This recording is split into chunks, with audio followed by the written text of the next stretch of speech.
What defines my name? What defines my name? NAS.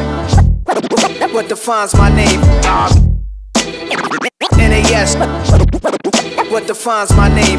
Name existed forever, means victory, helper. Whole name means protector, shortened it by 2 letters, without the IR at the end. The reincarnated Gil Scott, living in the bottle again. The World Cup in Moscow, where the blonde was a 10. Vape pen when I speak is like a lottery win. Quote my total, multi-mogul, so fly I can walk in any spot, every box be soaking. From a time when weed was stronger, today's streets are calmer. They used to kill for shade sneaks and bombers. My name existed forever, before Christians came in America, even better. With click sounds in their mouths was language for humans. With stick figures and K's, my name's written fluid. Nasty like way before even Rome had a sewage. For 50,000 years ago, if I could choose its origin, since there's nothing to gain by assuming, I'ma say the definition of my name, the truest. I shock them like real bullets and prop guns. Creep with baddies and sequence dresses with high strung. Fresh off the jet, you can see my vision while I've come. How much time y'all got? Yo, Preem, let's drop something. What defines my name? What defines my name?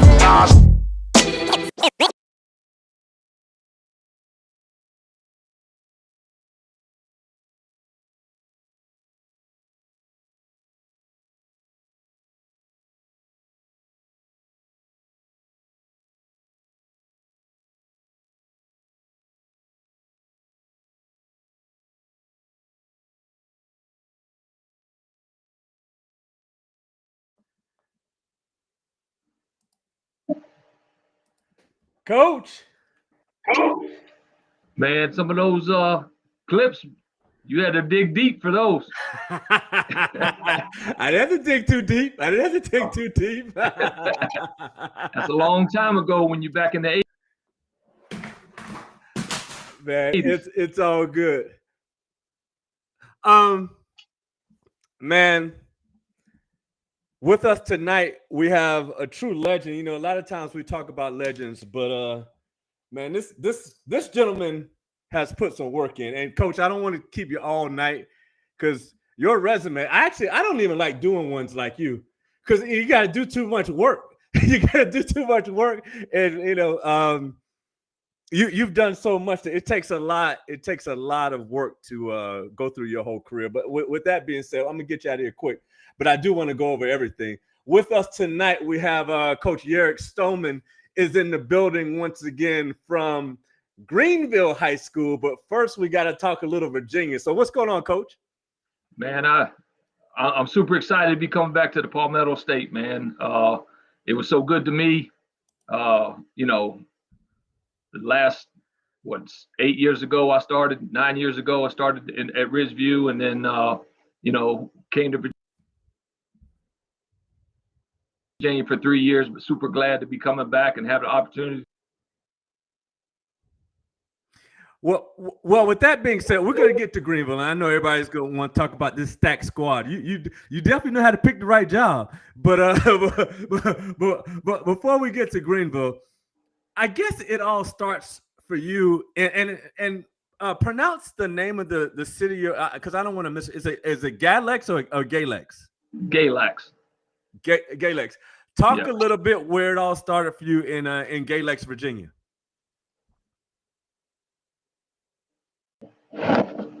So I think you froze up on me, but you know, just talk about a little bit about Galax. Galax is a super small town.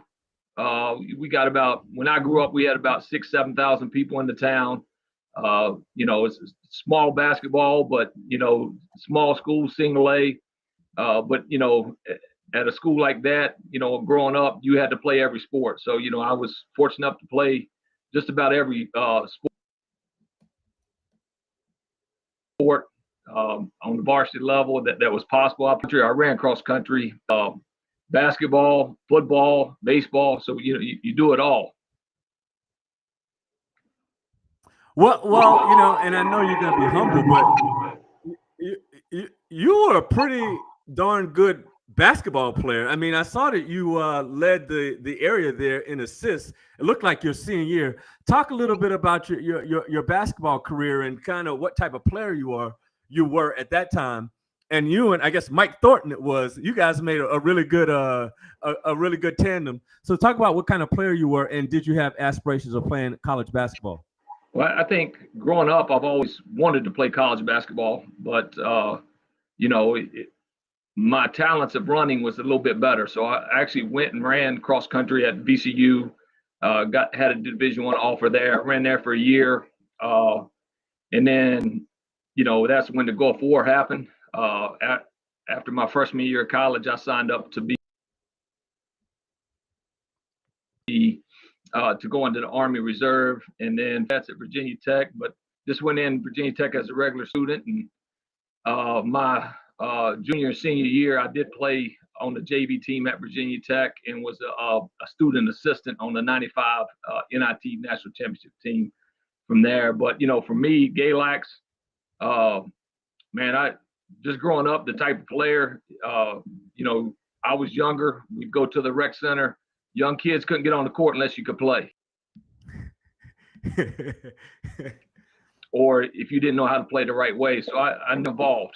And, you know, I averaged, I think my senior year, people joke all the time. I bet you did, but I averaged 8.9 assists a game my senior year. You know, and you did? Just could, 74% from 79% from the free throw line. Well, that could be better. You know, you there, but you know, I just, you know, I was a point guard. I want to say that I was heady. I understood the game, but now, you know, back when we played, it was probably just a motion set and a flex set. That's the only thing you ran offensively. And but now there's all kinds of different actions, which, you know, and it's more important to have spacing than anything else. Back in the day, you're not just throwing it in the post and letting somebody go to work now. So, but, you know, I've had to adapt with that part of my the game, and just learning how to you know, be able to coach that style as well. Man, VCU. How long were you at VCU? How long were you at VCU? I was just there for 1 year, and that's when I decided to join the Army Reserve, and I went that following September. I went to basic training, and then the following year after that, I ended up going to Virginia Tech. So you were on that team with Ace Custis and Troy Mans and the rest of those guys? I was not on the team. I was a student assistant, so it's basically like a grad assistant. But yeah, I know Ace really well. Troy Mann, I think he transferred, so he had to sit out that year. But Troy was a bad dude, man. Lefty, getting the paint. Like, he could definitely play in the day's game. Sean Good, Sean Smith, you know, the Jackson twins. So we had a good team, but, you know, the best part of it is they got along so well together, and they were a little older too. Most of them, I think all but Ace probably went to Fork Union or Hargrave. Well, I tell you, man, that team, obviously, they may have had, I don't know. That's one of the better teams that has come through Virginia Tech that I can remember. And as you said, it was a very cohesive group. And I think, were you guys in the A-10 at that time? Metro. So now we're going even further back. So we were in the Metro. Louisville was in it. UNC Charlotte. So that, you know, it's different teams like. Yeah, man. Yeah. That was some good basketball back in that day, man. It was. And actually, I think I want to say the third round, we beat Clemson. And a kid from Clemson, I think a white kid, Martin. I guess he's a grown man now, but Martin, I think he had like 30, but, you know, we ended up pulling it off. And I think a lot of it had to do with, you know, him, you know, catching cramps late in the game. So we kept Castle Coliseum hot. Yeah, I spent for a reason. So with that being said, you didn't play against Mike Fade in high school, did you? No, I don't think so. He went to Cave Springs. I just happened to be, when I was looking at the newspaper stuff, I just happened to see his name. But with that being said, once you left Virginia Tech, you actually went back to Galax to be a coach. Is that correct? Yeah, I was just, I always grew up wanting to come back home. I guess I came back and, wasn't in a teaching role, but I was in I guess you want to call it hall monitoring position, but that's where I got to be able to coach finally. Coach JV boys and girls basketball. Also did a little track that year, and also helped with varsity. And then after that is when I went to Oak Hill. Oak Hill Academy is in Mount Wilson, Virginia, which is only 30 minutes from. It's really true. It's not necessarily what you know; it's who you know, and the people that was close with Coach Smith knew me and knew me well, and gave me a great reference in order for me to go over and work with him for 11 years. Now I got two questions for you. I got to ask you this. One is Ken Ross. Do you remember Ken Ross? That's Coach Ross is a very much a role model for me. It was the reason I didn't have a dad. He did so much for me. I see him around now at the golf course all the time. He's retired, and that's all he does is play golf. But he did a lot for me. His wife was amazing. When I was away at college and away at basic training, she would always send me brownies and things like that. So I mean, just an amazing person, amazing family, and his sons were close with them as well. I got to ask you a question about Coach Ross. Did he coach varsity boys and varsity girls at the same time? Well, at that time, it's a little different is because girls basketball in Virginia was played in the fall. And then boys was played in the spring, in the winter, and volleyball was actually in the winter. So, they just flop seasons, but now we have volleyball in the fall. So okay. Now you're telling my age. Well, we're the same age, so don't feel bad. well, with that being said, you went from being and correct me if I'm wrong, an assistant junior varsity coach to being an assistant coach at Oak Hill. Is that correct? Yes, sir. How the hell did you make that? Man, you must have some really strong contacts to be able to make that kind of jump. Well, I think, working with Bobby Hussey at Virginia Tech gave me, coming to high school or anything like that. Dean Keener was also another mentor of mine at Virginia Tech. They spent a lot of time with me, just developing me as a coach and learning more X's and O's and player development, especially within the post.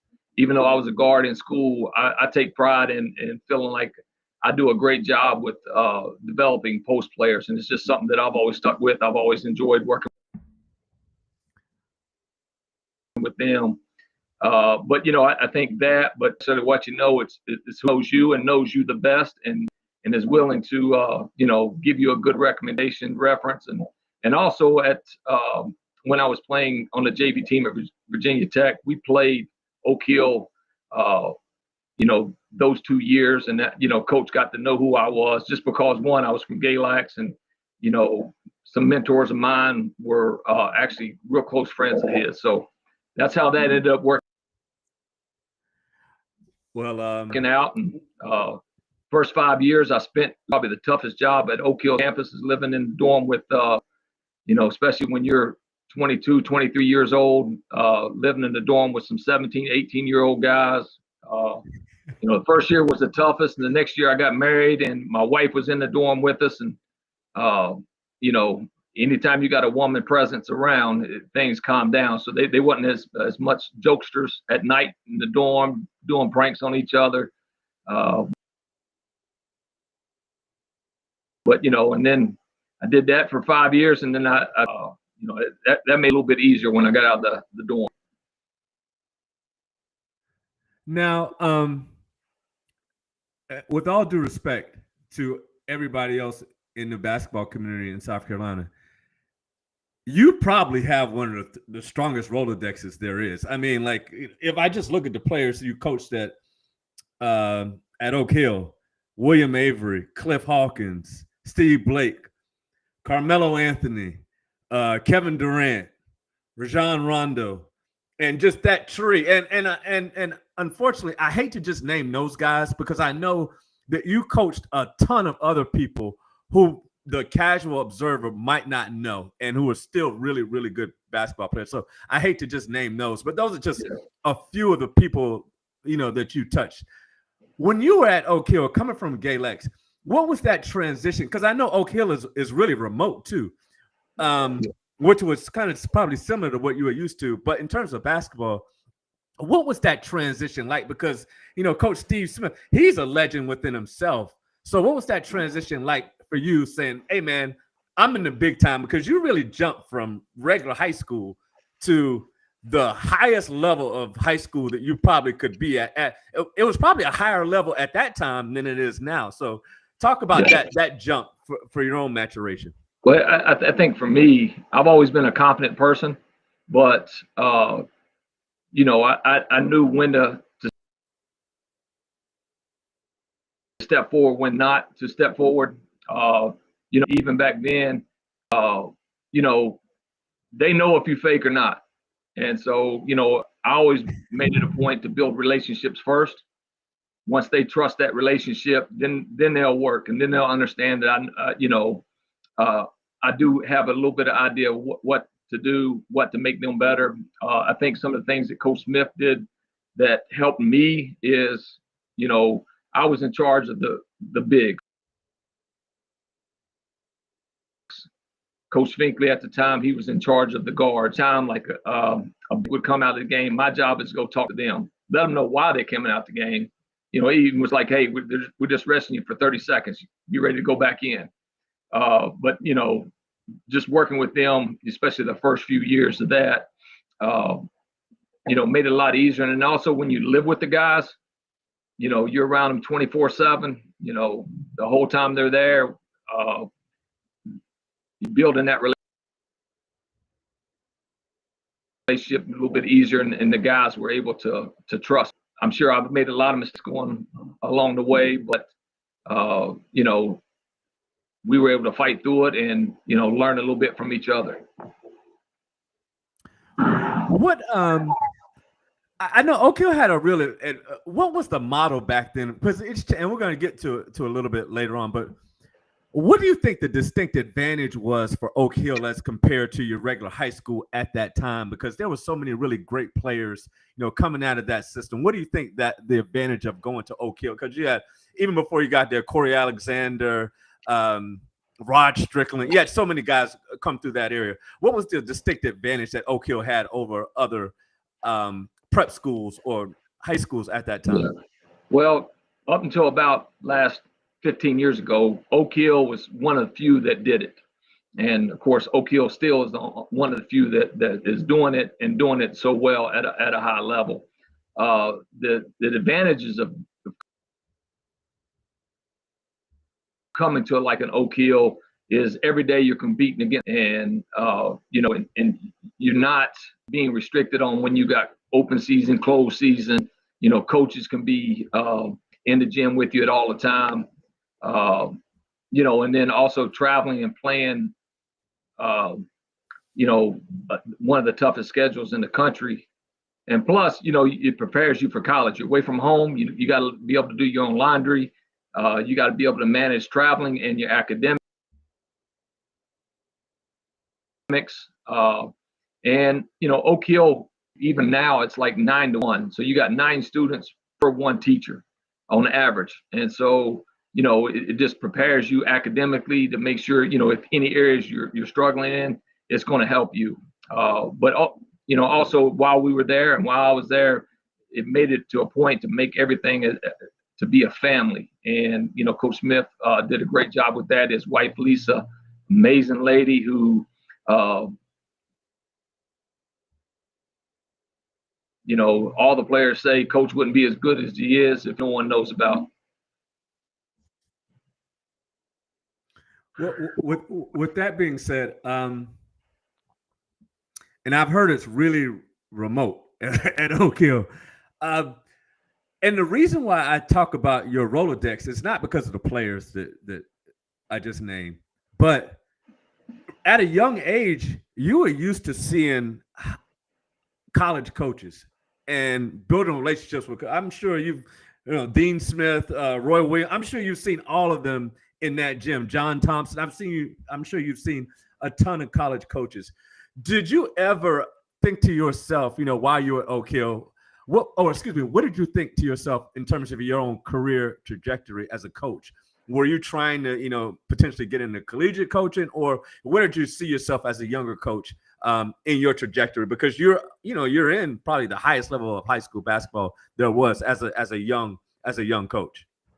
Yeah, I always wanted to coach college. I actually went for a job, but I think the good Lord opens doors, closes doors to put you where He feels you can make the most of an impact on young people. And the reason why I didn't get it, I think, is my daughters were young, super young, and when you're coaching college, you're away from the family a lot. And I knew that after I didn't get the job, it was okay. I was still in the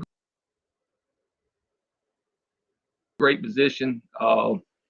We traveled just like we had the same talent level as most colleges, and Yep. practice, probably some better, just a little younger. But I'm super excited to be in high school because I feel you're able to make an impact, and especially at a public school.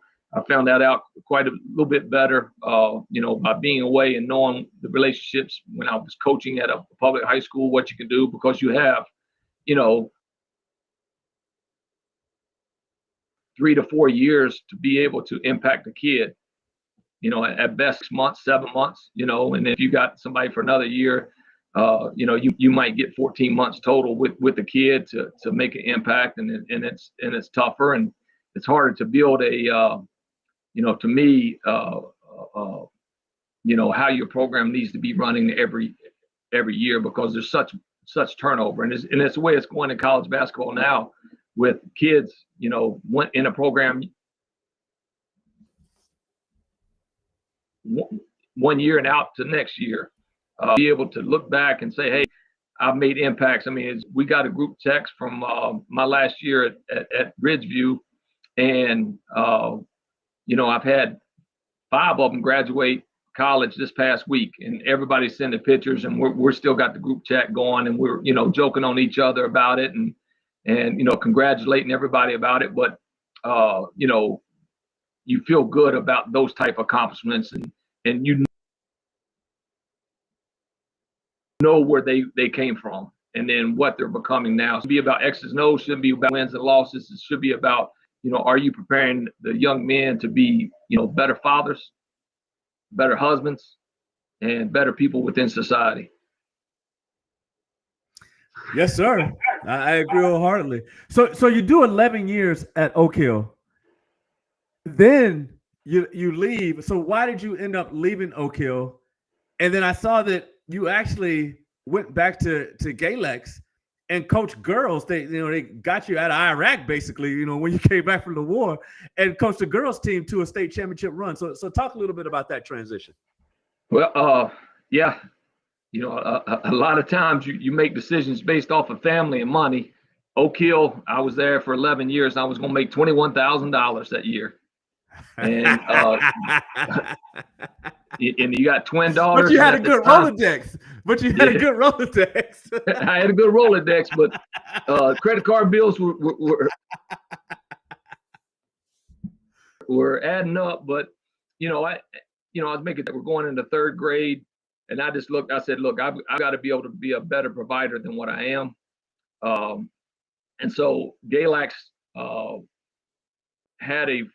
I was their first ever athletic director, full-time athletic director. So I went back there and more than doubled my salary, didn't have to travel as much, could be home a little bit more. But, I was the AD there for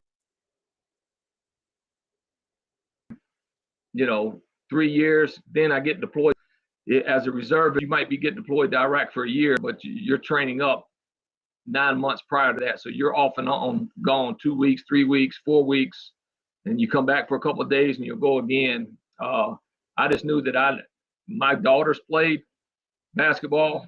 They were in all the sports at the time. I'm like, I've got to find a way to give back. So I started coaching girls basketball when I got back. Then then I did girls track. So I was able to get back a little bit of those times, but my daughter's probably the first one to tell you I wasn't the best dad coach that there was. But we still got a great relationship. But we had a great run at Galax with basketball. I was there 6 years. Of those 6 years, we made it to the state semifinals once, state quarterfinals 2 other times, and then the previous years before 1 other time since 1906, and probably Elite Eight, a handful of times, but very fortunate there. Volleyball, same thing. I coached for 3 years. 2 years we made it to Final Four. The last year we made it to Elite Eight, so wasn't able to get over those humps there. And then track is individual, so but I still enjoyed being able to spend time with my daughters, coaching them, and too, except for all the stares that I give them in the game. They know when they make mistakes, but just the way I look at them. So, what if I might ask, what sports did they play, and what sports did you coach them? They played one of them played basketball all the way up to the varsity year, and then her sophomore year she would have been varsity, but she knew that she didn't want to play for me. So,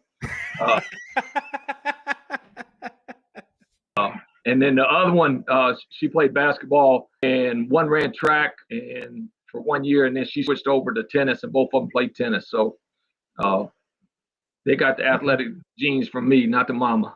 But hopefully she don't hear that. Well, as you said, you had a really good run in kind of, I would say your second time at Galax.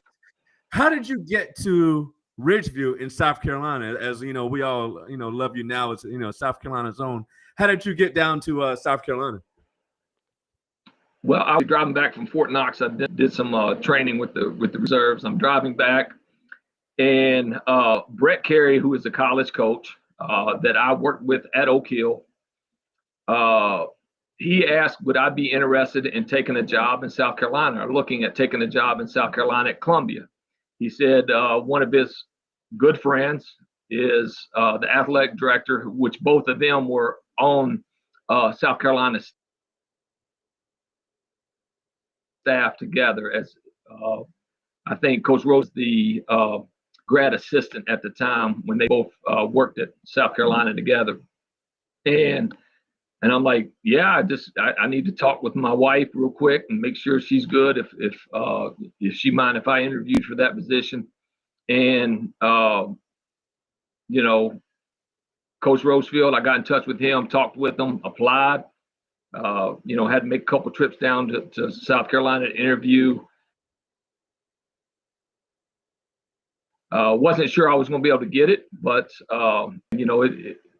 people you trust, if they give you a good recommendation on somebody, then you're definitely going to look in a little bit more for it.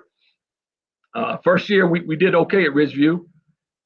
We made it to the third round tournament, got beat at Wren, which not too many teams win at Wren in South Carolina. And then the next year we just had a young group that just cried.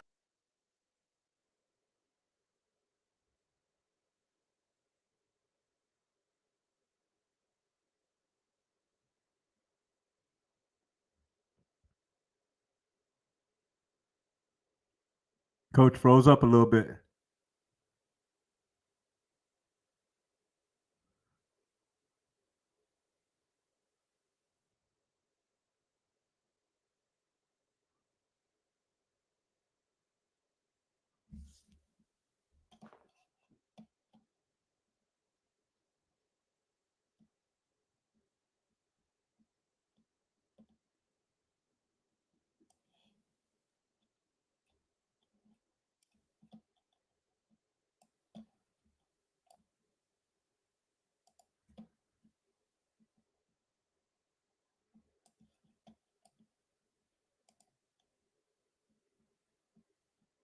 me? Hey, Coach, I got you. Okay, sorry about that. It's okay. You said Waylon Napper and Crosby James. Shout out to Crosby James, young brother of my man Greg James. But keep going. Yeah, I don't know where I left off, but that year, they were all young. They were all juniors. Tyler Rice was a freshman, played a little bit, but they just came in and they wasn't afraid. Talk about dog mentality. Every one of them were dogs, and they wanted to win. And a lot of kids today think they know how to win, but they fold. But talking a little bit about that game at Aiken, we had Malcolm Wilson. I think his junior year, he ended up having I want to say 178 blocks. I'll have to go look and see. I kept the stats, but 178 blocks that year. And, Aiken was like, look, we're going to take it at him. First 4 possessions, they tried to go in and dunk it on him. He blocked all 4 of them. And that was the tone setter right there. And, Aiken had a squad. I think they had 9. And, we ended up beating them in their gym by 20. And that atmosphere was amazing. Javon Anderson's dad was going crazy, stirring everybody up. But, that was us getting over the hump. Super excited. And I think, we just ended up playing really well. And then, like I said, we faced Wilson in the finals. And, we were down most of the game until late in the fourth quarter. We came back. I think Javon Anderson hit a 3 and 1 on a foul that was off. So, luckily we got that call. Sometimes you don't get calls, but somebody got foul driving. They called that, and they counted Javon Anderson's 3 on the wing. So we got 3 points and the ball baseline out of bounds. So scored on that. So that's a 5-point possession. So Coach, man, I could tell the way you light up. That Ridgeview run really meant a lot to you.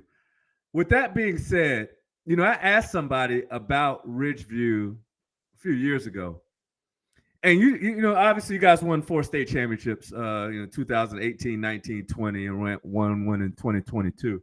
I don't know what happened in 2021, but you got 4 state championships. But the thing that stands out to me about Ridgeview is there's a culture there. There's a culture there, and it's not just. I mean, obviously you've been successful, and sometimes they go hand in hand. But to me, it's about actually more than just the basketball. There's a culture there. Talk a little bit about that culture that you were able to, and maybe you just kept it from the predecessor. But talk a little bit about that culture that you guys were able to kind of either start or keep going at Ridgeview. That actually I think helped just as much as having really good dogs and good basketball players. Yeah, well, to me, I think the culture started with our football coach at the time. And that's me coming in, not knowing anything about Ridgeview. He just how he ran this program, it was flashy. It was, a lot of, I think he was, new to everybody, the social media, making sure you got people taking hype videos and doing this and doing that. Parents wanted to see their kids, and so I think we built that. But the biggest thing that I saw, I love to work. So I'm gonna be at the gym all the time, and the way he was able to coach them, I felt like I could coach our guys hard. Coming in from out of state, being a white dude, being in the school that's probably 80% African American, I didn't know how I could coach him, but I always build a relationship first. But I saw how he was able to coach him hard, but also treat him with respect. And it took a little bit of time. I think my second game we played at Ridgeview, we were down to Spring Valley at home. And we hadn't had our football guys yet. They were still in the playoffs. That's when we had the hurricane, and the football season got pushed back 2 more weeks, but we were still playing. We started a non-conference game. We were playing Spring Valley, and I told the guys, they were trying to do their own thing. I said, look, you have to trust me. I know the system works. Other teams have done the same system, and from that point on, it just like those guys trusted me. And we were able to pull that game out against Spring Valley. But also, I think too, if you're talking about RISU as a whole, it starts out with our principal, Dr. Mack, and our AD, Coach Rosefield. Those two are the ones that's been the head of that pillar for a long time. And, and they know what it's like. And, the coaches all feed off of that. I mean, if you look, RISU's been super successful the last several years. I mean, we've won basketball, but we've also won track. Boys and girls track has won state championships. And then, football team's been super competitive too. So I think it starts with them. But, for basketball purposes, we always try to play the toughest competition out there. My first year, we came up and played Oak Hill. And, especially in South Carolina at Ridgeview or even us at Greenville, we're going to play the toughest teams possible, because the only thing that matters is what you do in your region. Get seated in your region. Now you got your state playoffs. That's the only thing that really matters. The other, for me, I'm not in it for wins and losses. I'm in it for championships. And I think I had a stat that we played 100 when I was at Ridgeview. We played 100 Division I or NBA guys while I was at Ridgeview. So we always tried to, like with the Bash, all national teams, we played a national team. Chick-fil-A, when that was going on, we did not want in the regular Chick-fil-A Classic. We wanted them with the national teams. Yes, we got beat. Oh well. But we were years. I lost 5 region games. I lost 2 state playoff games.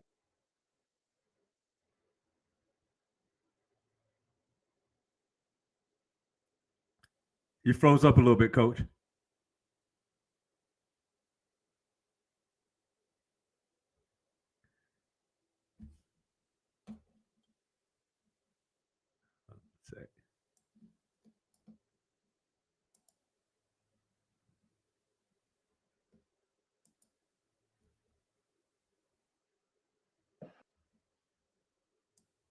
You back? All right. Hopefully I didn't mess up. No, that was perfect. You said, man, and you know your stats. You should. You must be a math teacher, so you know your stats. One thing I did want to ask you about, and I wasn't gonna ask this, but since you brought it up, I think it's perfect to ask it. You talked about being a white coach. I think so many. I ain't gonna say so many. A lot of white coaches. You talked about first the relationship part, especially dealing with black kids. You got to nail that first. And that comes with anything, but especially as a white, at least in my opinion, especially as a white coach. And then once you nail that relationship, like anything else, man, a guy will run through the wall for you if he feels like the relationship part is right. How cognizant, and I think, and I'm just being, I think a lot of white coaches miss that, because you can't. The first thing you can't do, especially if you didn't really play and you're not coming with any kind of pedigree, you can't just start yelling at kids and they not know you. No. That especially now, that's a good way for a kid, a black kid, either transfer, quit on you, or maybe be physical with you. But with that being said, how cognizant are you to make sure, and not just the black-white thing with players, but how cognizant are you to build a relationship first, get the equity, and then, you guys are bonded. And like you said, obviously it works because you're still on text chains with your players, from 5-10 years ago. And, Yep. you guys still have that bond. So how cognizant are you of building that relationship first and then coaching hard? Yeah. Well, I think too, what helps me a little bit, track, if that makes sense. I can tell. Yeah. So you probably spent more time on that side than the other side. I did. So I think, but two, I've been mentored by a lot of good people, coaches, other people, but it's it's truly about the relationship, and knock on wood. But I think too, back when probably we played, every coach coached the same. Every kid was coached the exact same. Whether you were the best player to the worst player, you were always coached the same. But I think in today's world, you have to coach everybody differently. I'm gonna put Waylon Napper, because I don't mind talking about him. Waylon Napper is probably one of the best athletes Ridgeview's ever had. He's actually went in the Hall of Fame. He was all is football. He might even be the school leading reception yards, or at the time. I know Ridgeview's got a really good receiver right now, but and a basketball player, probably one of the top 3 or 4 to ever play at Ridgeview. But you could not coach him directly in front of people. So, it's more of a look. You would give him a look. You would have to, and his IQ on the basketball court is amazing. I mean, he's finding that now. He's playing overseas right now, and I think his last 2 games, he scored 25, 9, and 6 rebounds in game, and then I think he just had another 30-point game last night or night before. So I mean, like he's playing at a high level. He's super high IQ, but you prepared yourself for him. You can't come in and not, like, it's a Rajon Rondo type thing. I think don't come to a practice not being prepared, because he's already prepared. Waylon was prepared for practice. He understood how to scout a team, and no one else on the team did. He knew what the situation. So a lot of times I would have to. That's the way you can look at it. Malcolm Wilson, he was always on where he needed to be, on time, where he wanted to be.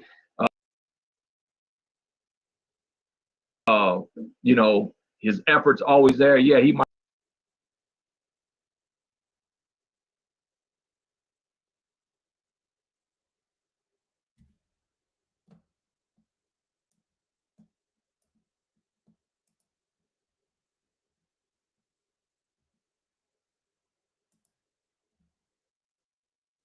I think a lot of times, I'll take.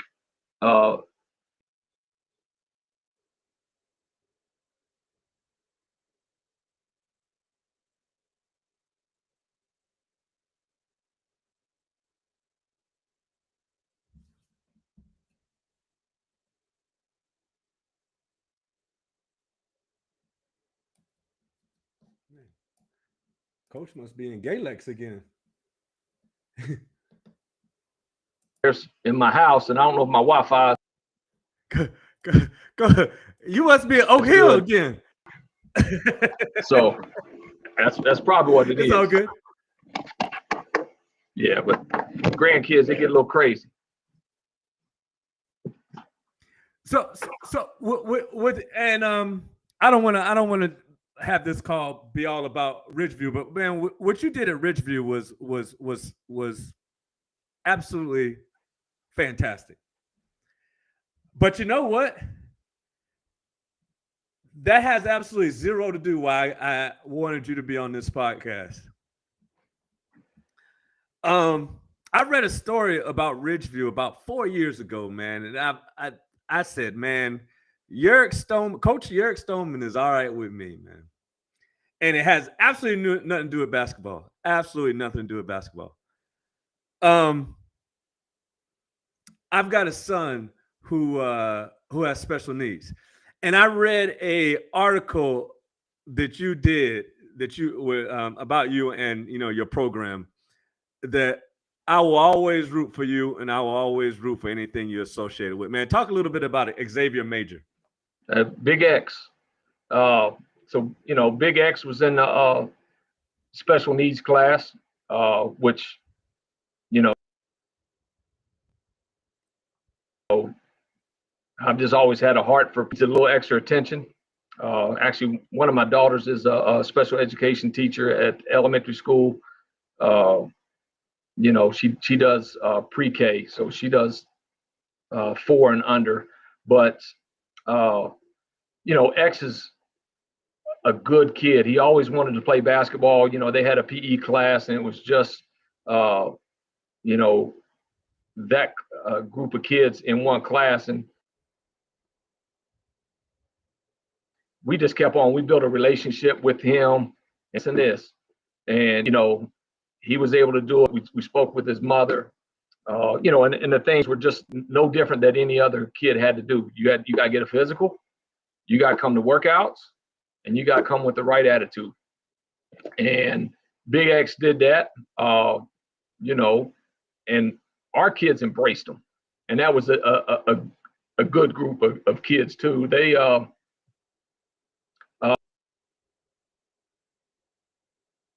that was my 3rd year there that he played. The next year, because he would have been above age, he would have been over 19. But he came to every practice. He was on time. I'd have to give him rides home every now and then. Coach and staff loved him. He worked hard. And he could play a little bit too. So that was a factor too. You got to be able to get it in the basket, and and he a couple games he scored. Like, I think one game I remember in the Bowl Bash we played Laurel Richlands, I think, and the crowd was just coming onto the floor, and I think he even scored in the state championship game too. If I remember, a little scoop. I thought he was going to try to dunk it because he could dunk, but he did a scoop, reverse scoop, and made it. And man, anytime you can do something like that for people, maybe I might have helped him, but the enjoyment that he gave him, and I haven't seen him in a while since I've been up here, but I follow him on Facebook. I make sure that he's doing the right thing. If he's not, I'll shoot him a message. But he seems to be doing well. Man, that's fantastic, and so many times, and not just kids, but just in general, we talk about what people can't do, and we lead with, well, he can't. Like, even when you're evaluating players, well, he can't do this, he can't do that. Man, I don't care what people can't do. I want to focus in on what they can do. And we'll work on the things we can't do, but I'm gonna lead with what a person can do. And man, that was such a special story, and even more importantly, a special thing that you were a part of, because I know it just wasn't you. So salute to you and the rest of the staff, and the rest of whoever was involved with that story, man. So yes, sir. Much respect to you guys. Thank you. Well, with that being said, why leave Ridgeview? I know Oak Hill came calling, but why leave? I think it was a little bit of family. My wife is also from the area, and it was just a dream.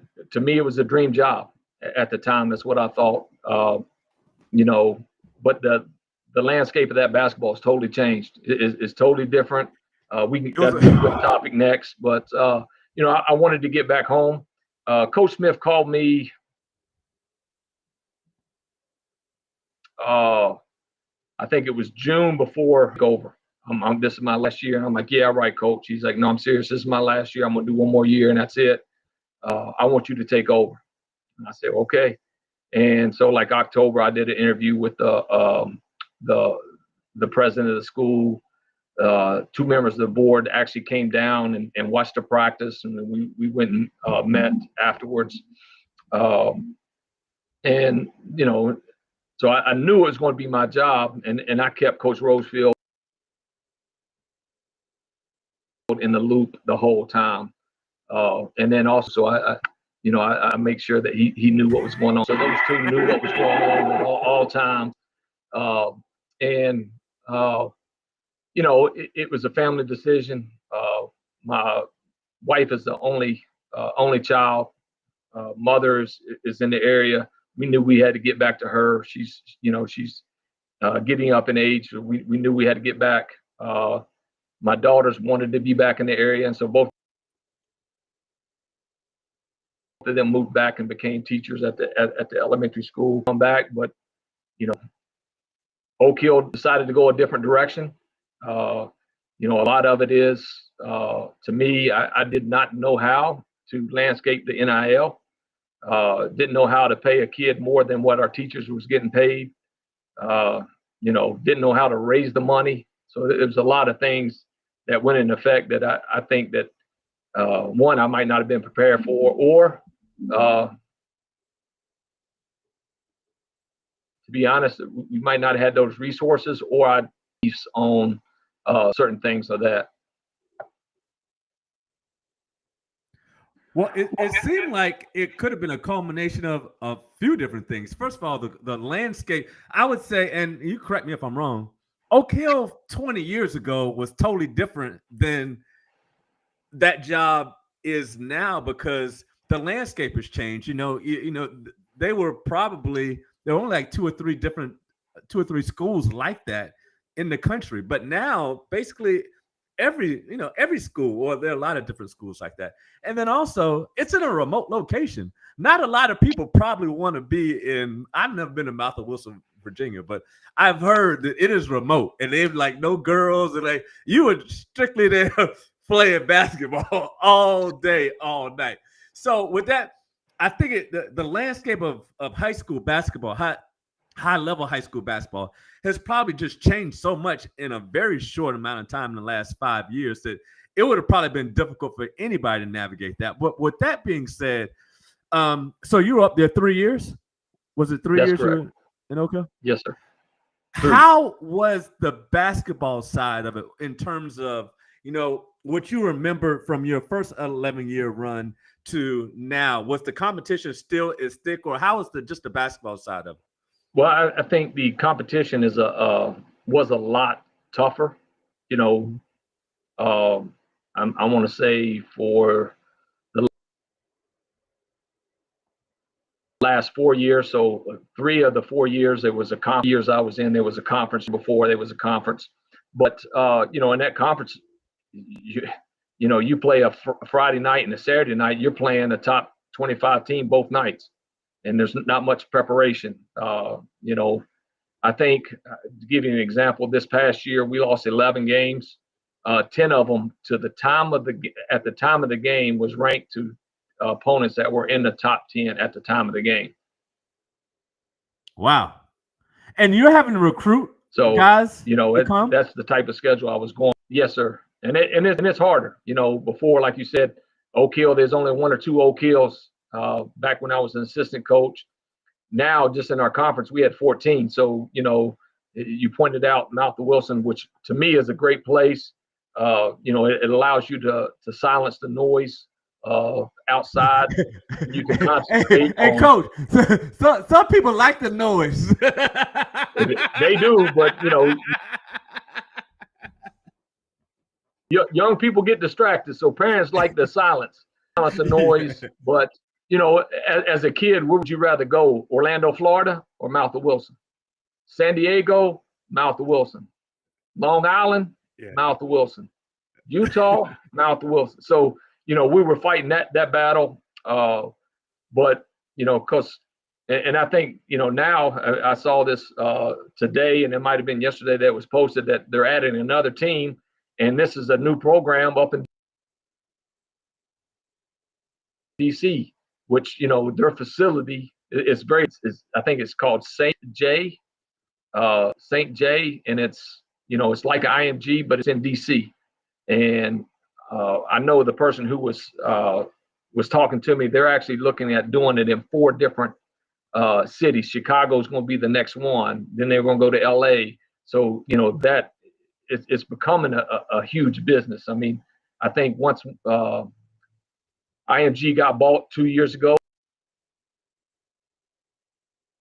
3 years ago for what is it, $1.5 billion? The high school basketball we know. Well, I tell you, Oak Hill's loss was definitely Greenville's gain. So when the parting of the ways with Oak Hill happens, what's your mindset and how do we get to Greenville? Well, first, to me it was stressful. I was really a month and a half without a job, not knowing really what I wanted to do. You don't seem like you handle ambiguity well. Still, you're always nervous. I've had a job since I was 15 years old, a full-time job. So it's just, I just felt like, man, I'd never been in that situation in my life before. But I was just hoping to get something around here close to Galax. I wouldn't have to move. But I saw that Coach Anderson was stepping down, and I got to know Coach Anderson while I was in South Carolina this year. I know what program he had. I know how the kids acted. And it was just, something felt like, man, I know I could go work for Coach Anderson. And so I just applied. He got back with me pretty quick. And, I think he got my resume. He says on like a Tuesday or a Wednesday. And then he called me Sunday night, stay in my hotel so I can be there on time. And 10:15 is the interview. They had 9 people in that interview.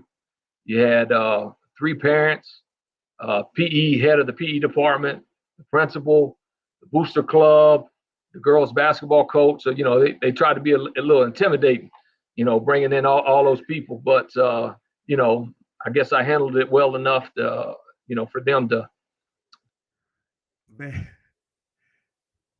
offer me the job. Time I got back, they offered me the job. And for me, I was like, look, I've got to double check with the wife.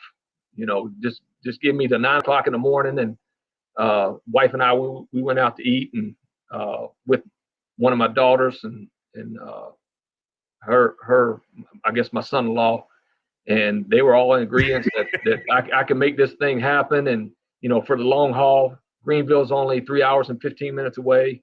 So I text them that night and just said, hey, look, I'm going to still call you at 9, but I'm going to be a Red Raider. But I'll call you at 9, like I told you, and we'll get this thing rolling. And, shoot, I'm excited. I got to go down the last Thursday to see the school, meet a lot of the guys.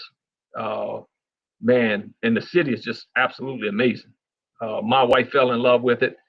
So instead of me coming up here on the weekends in Galax, she's going to be driving down there a lot. She's not going to lead the grandbabies, but she'll lead.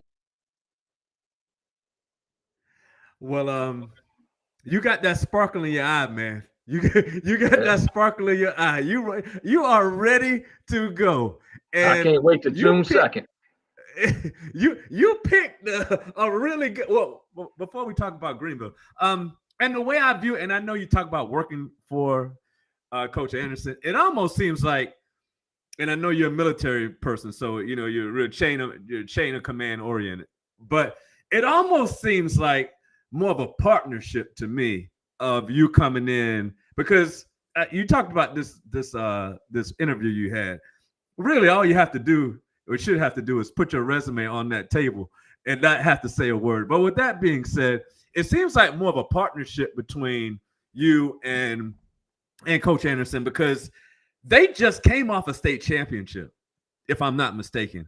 And they've got a lot of the key players back, and it's a lot of really, really good talent. So how excited are you kind of molding that talent and working with that talent? I know you got Caden Coleman, and one of your guys I just saw just had 40 something in a summer in a game this past weekend. One of the best shooters in the state, my man Gigi Gecko just told me. But Yeah. how excited are you about working with the talent that's there in Greenville and actually cultivating some talent that people might not even know about? Yeah, I think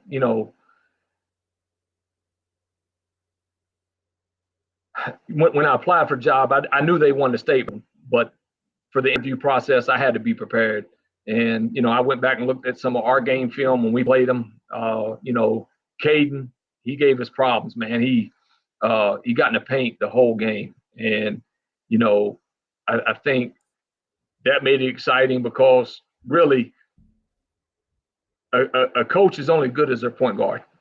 And I've had great point guards, whether it's at Ridgeview or if you look at back at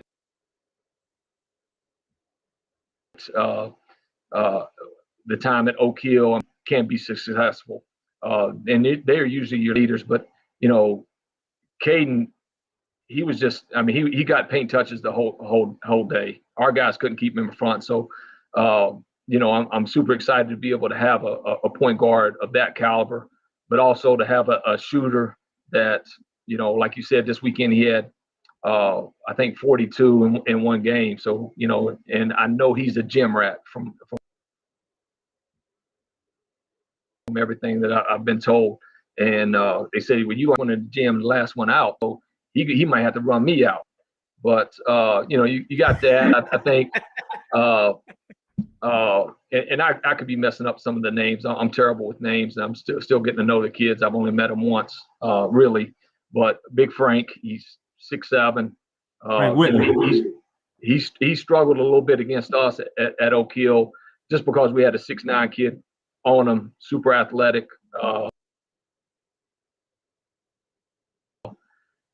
But I know that he can shoot, decent handle. We got a transfer kid that came in. He's playing on the Puma or New Balance circuit that I watched all his clips. Luckily I still got Synergy, so I was able to look at all his clips from a couple weekends ago playing in them. So my job right now is to go and watch their huddle games. Coach Anderson gave me the huddle link, so I'm looking here that I understand where they're at, so that for me, the most important thing this summer is to make sure all our seniors are being shown in the right way. Because there's 2 live periods that we'll be at. We'll be in at the one in South Carolina, and also we're going to go to Georgia, and that's when college coaches are out. If I'm not going to put anything new in of my system, because I don't want them to have to think. I want them to be able to react and just play basketball. So we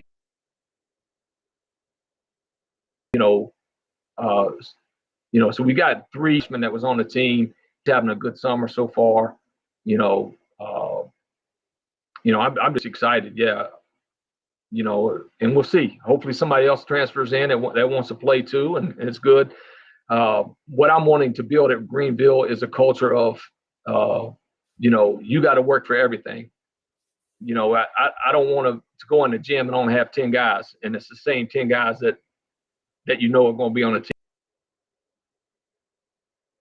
team. I want to try out, and I want kids there. So that creates competitiveness. At Ridgeview, we were fortunate to have kids that wanted, like during the summer, we would have 2 different time frames for our 9th and 10th graders and 11th and 12th graders. And you would have anywhere from 25 to 35 kids every session. And then when it came to tryouts, you had to compete. And that's what I want to build there. I want everybody to know that, it's not about your mom and daddy. It's about what you can do on the court, and can you help the team be successful. Okay, Coach. Steel sharp as steel. So, I got to see some Lost Letterman. You haven't been on in a while, so we have to ask you the tough questions. Yes, sir. You're coming back. We're going to say you're coming home. I know you're from Virginia, but we're going to say you're coming home. Hey, I'm coming home. You got to answer it honestly now. You got to answer it honestly. Yes. How much are you looking forward to seeing Coach Staley, Coach Bethea, and the rest of those guys that you remember from Columbia? How much are you looking forward, especially with the Greyhounds you have up in Greenville? How excited are you about potentially matching up with some old foes in competition going forward? Well, you know, I love to compete against the best coaches. I can't put it in the basket anymore, and the points really count. So in order for me to be the competitor I am, I got to try to outcoach the other coach. Do I know the sets better than they know my sets? Am I calling their sets out and having our guys prepared? So that I'm looking to compete against great coaches, and the coaches that you named are unbelievable. In the South Carolina lot period and Augusta, we actually match up with Ridgeview. So that's going to be exciting there. And Ridgeview's, I think on somebody's report I saw that, Ridgeview's #1 in the state, and we might be #4. Just looking at they it are from #1. a distance. They are so there's no doubt about them being #1. Yeah, but guess what? We coming for it. Hey, and all my guys that is always ever been scared money don't make money, and we're gonna play the best. We want the best, and hopefully that molds us into the championship team that we need to be. Well, Richards got the best. They definitely have the best point guard in the state. Shout out to Yale Davis. Yeah, but Yale's nice. I can't wait. I can't wait to. Honestly, I don't care who wins, but I just like competitive. I like competition, and I like the coaches to be. Now, I love the fact that you're back, and I love Dion actually coming back. Coach Staley, he never left, but I just love the fact that the games mean something, and there's respect there with everybody. So I just love the fact that it's steel sharpens steel, and it's great for the game. It's like I look at it like the league. It's great for the league to have top name coaches like yourself back in the game. Yeah, and too, us coaches, we're all family too. I mean, right. Coach Staley and Coach Dion were one of the first coaches in South Carolina to reach back at me, and Coach Ryan. I mean, so those three coaches are the top coaches, except for one. Keenan's coach is the GOAT. Now, we can all say we're good, but, we try to just meet him. Shout out to Coach Norris. Much respect to Coach Zach Norris, and obviously and Lane at Burns. I'd be remiss if I didn't mention Lane at Burns. But we're gonna get you out of here, Coach. And kind of the last thing I really wanted to ask you about is do you think there'll be a big difference with you coming back to Greenville as opposed to where you were at Oak Hill? Did you learn anything in this? Well, I'm sure you learned a lot, but what did you learn in this last trip up at Oak Hill that you think is going to help you be an even better coach at Greenville? I think certain schemes, especially offensively, at Ridgeview sets. But now it's more of read and react type offenses. So I think that's made me a better coach, having to learn that. Those who don't know, it's a lot like Golden State, how they play, how to learn how to teach that. And kids like that system.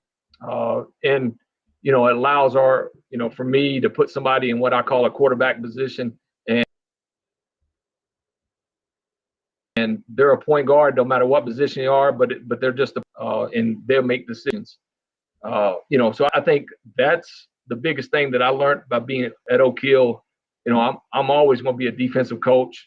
I love that part because that's where I can compete against the other team.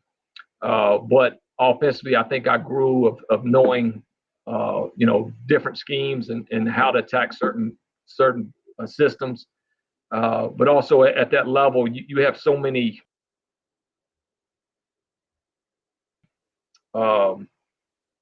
tools at your school. Synergy is great.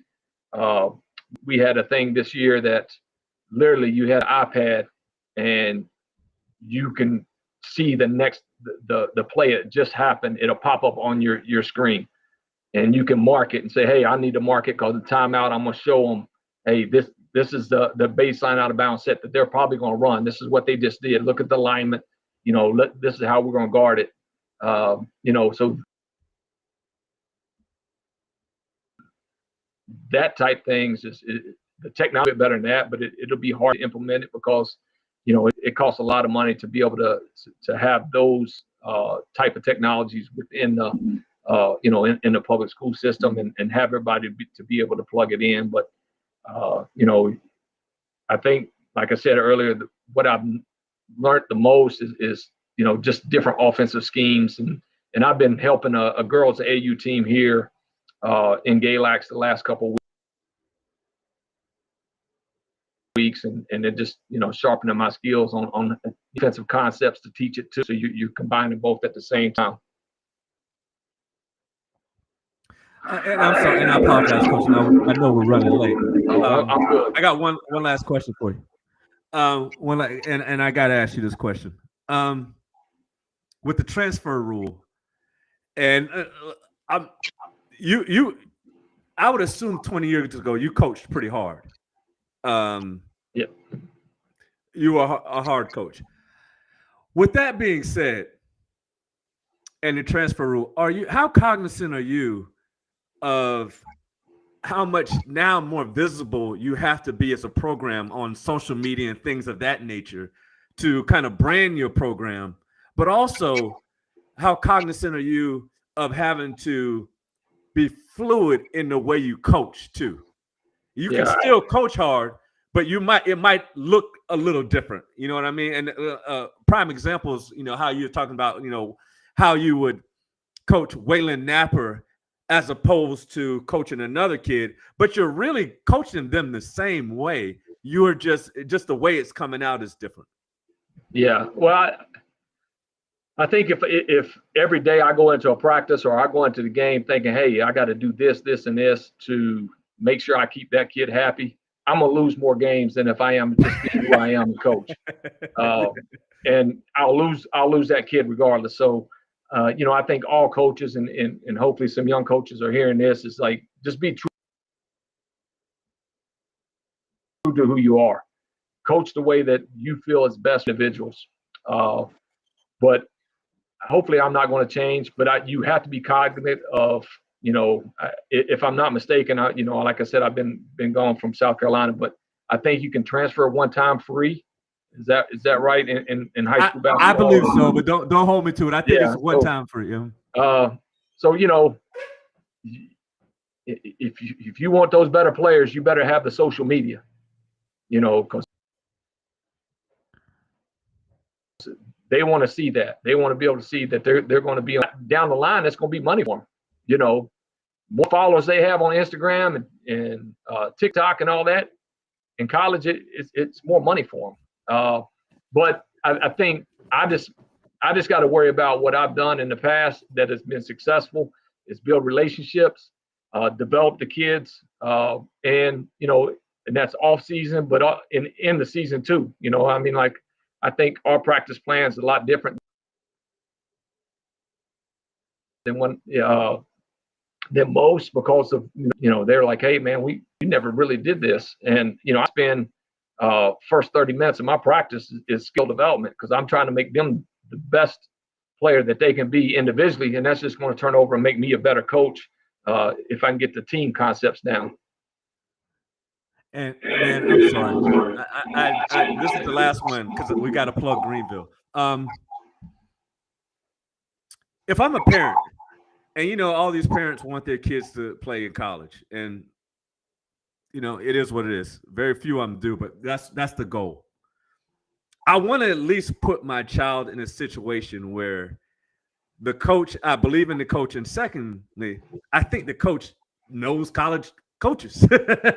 I'm looking at your resume. Deion's probably up there. You probably know more coaches than Deion, but he's probably kind of close. There's probably nobody else in, and I'll put college coaches in South Carolina right now that has more relationships with college coaches than you do in the state of South Carolina. How much do you think that is an advantage for you coming back to not just Greenville, but how much do you think that is an advantage to you? Obviously, you know your X's and O's and you know how to run a program, but you have relationships with college coaches. Yeah, I think just being around the game so long and being at the levels that I've been, and I think that's helped, to meet a lot of people. But also, I think too is when you say something, because you're going to lose respect from that coach, and another kid down the line who is deserving might not get it. So I think if a parent is a coach to always be honest, but also work around a college coach's schedule. If I got to be in the gym at 6 to show our kids off, our kids are going to be in the gym. I was going to be in the gym at 9 at night. But also me as a coach, I'm the biggest. I'm going to be emailing. I'm going to be getting in a vehicle, driving, and saying, hey, you need to come look at my kid. Or this is what my kid can do. And hopefully my word holds up, and, that they'll get recruited. It in the line, but the day and age of high school kids getting scholarships is so tough. You got the transfer portal, you've got some people got extra years upon extra years, and now they're looking at and I don't know, it's going up the past, basically not even, as long as they're in school, they can be there. So they can be in college for 8 years, but it's harder for a high school kid to get recruited. And a lot of them are going to have to go to JUCO level or post grad and then move up because it's a year older. They get to see against better competition. So nowadays it's so important to have a coach that will have your back as a player, and go to fight for you. Whether it's calling, going and just knocking on doors and say, hey, look, man, my guy can play. This is what he can do.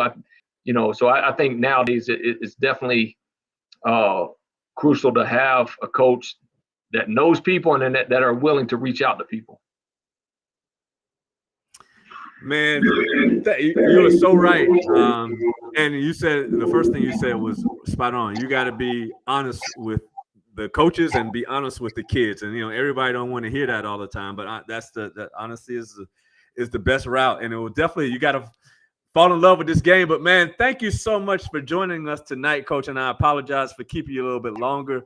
But whatever we can do on this side to support you and Greenville Red Raider basketball, just let us know.